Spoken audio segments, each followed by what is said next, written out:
सिद्दीकी हत्याकांड से जुड़ी आपको बताएं, शूटर गुरमेल की जांच की रिमांड पुलिस को मिल गई है और इसके अलावा धर्मराज जो अपने आप को नाबालिग बता रहा था, उस आरोपी का मेडिकल टेस्ट होगा। ये बड़ी जानकारी सबसे पहले रिपब्लिक भारत पर आपको दे रहे हैं।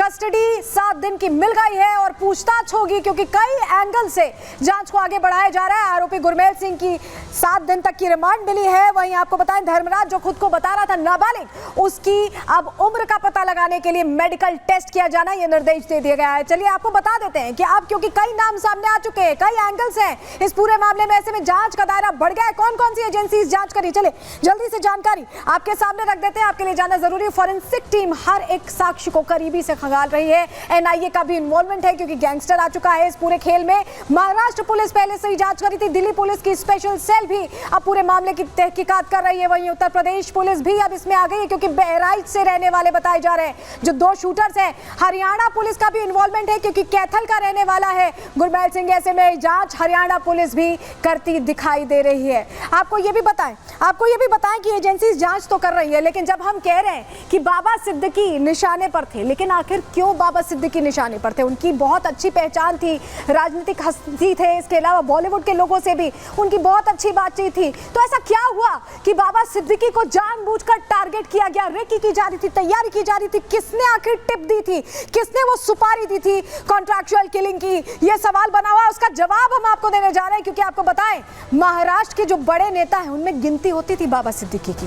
बाबा सिद्दीकी जब इफ्तार पार्टी देते थे तो तमाम लोग पहुंचते थे, जमघट लग जाता था राजनेताओं का, बॉलीवुड की हस्तियों का, प्रोड्यूसर्स, डायरेक्टर, हर कोई होता था उस पार्टी में। हाई प्रोफाइल पार्टी होती थी। और यहाँ आपको ये भी बताएं कि एक वक्त पे सलमान और शाहरुख की जो दोस्ती नहीं अच्छी थी, उसे भी ठीक कराने का जिम्मा बाबा सिद्दीकी ने अपनी इफ्तार पार्टी में ही लिया था। बॉलीवुड में बाबा सिद्दीकी का दबदबा होता था। जब इफ्तार पार्टी देते थे तो हर चेहरा, बॉलीवुड का हर चेहरा वहां मौजूद होता था। और ये भी बताएं कि सिद्दीकी राजनीतिक तौर पर भी मजबूत शख्सियत थे, 3 बार विधायक रह चुके थे। कांग्रेस की सरकार जब थी उस वक्त मंत्री भी रह चुके थे सिद्दीकी, तब का भी दौर था। और फरवरी में भी, हाल ही में उन्होंने 2024 में ही एनसीपी ज्वाइन की थी और अजित पवार के साथ आए थे। और बेटा जीशान सिद्दीकी अभी बांद्रा ईस्ट से विधायक है। तो किस तरह की हस्ती थे ये हमने आपको बता दिया। लेकिन आपको बताएं कि महाराष्ट्र में जिस तरह से यह हत्या हुई है उसको लेकर सियासत का दौर भी चल रहा है क्योंकि चुनाव बिल्कुल करीब है और ऐसे में विपक्षी इसको अलग तरीके से मुद्दा बनाने की कोशिश कर रहे हैं। और क्योंकि बाबा सिद्दीकी कांग्रेस में भी रह चुके थे और इस वक्त अजित पवार के साथ जो सत्ताधारी दल था उसमें शामिल थे, तो प्रश्न पूछ रहे हैं। रिपोर्ट आपको दिखाते हैं कैसे सियासत इस घटना के बाद तेज हो गई है।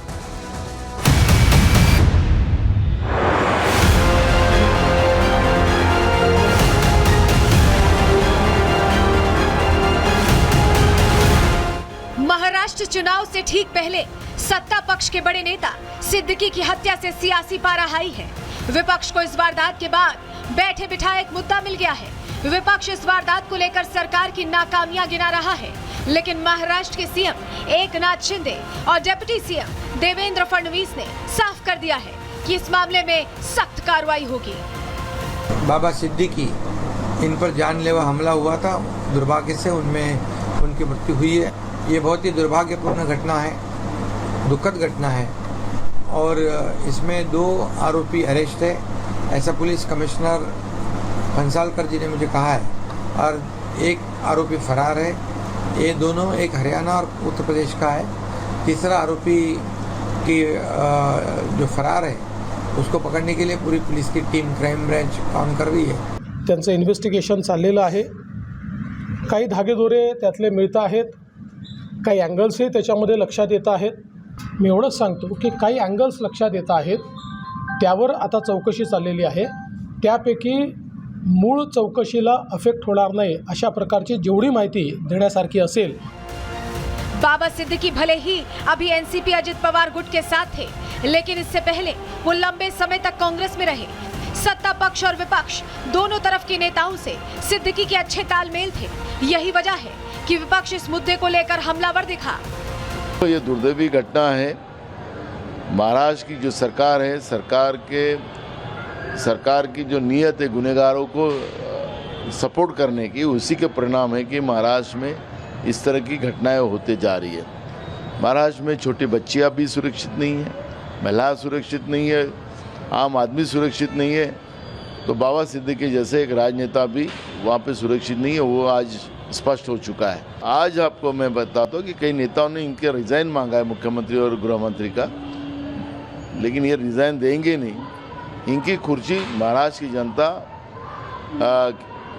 कुर्सी छीन लेंगे, ऐसी परिस्थिति आज महाराष्ट्र में है। समझना बाबा सिद्दीकी का कोई इनकी कोई किसी से दुश्मनी नहीं थी। और ये बहुत ही लवली, बहुत ही फ्रेंडली आदमी थे। मैं 35 सालों से मेरा ताल्लुकात बाबा सिद्दीकी से। अब इसमें क्या चीज़ है, कैसे हुआ, नहीं मैं समझता हूँ कि लॉ एंड ऑर्डर का बिल्कुल फेलियर है। किसी को डर ही लगता है, किसी को डर ही नहीं है। सवाल यही उठ रहे हैं कि आज मुंबई में कानून व्यवस्था कहाँ है। आज अगर एक सुरक्षित इंसान जो खुद एक नोन पर्सनैलिटी हैं, सोशल वर्कर रहे हैं, जिनके साथ वाइस कैटेगरी की सिक्योरिटी घूमती है, अगर उनके साथ इस तरीके की हत्या होती है तो प्रश्न चिन्ह उठता है कि आज आम जनता अपने आप को कितना सुरक्षित महसूस करती होगी। महाराष्ट्र की सियासत में बाबा सिद्दीकी एक अहम किरदार थे।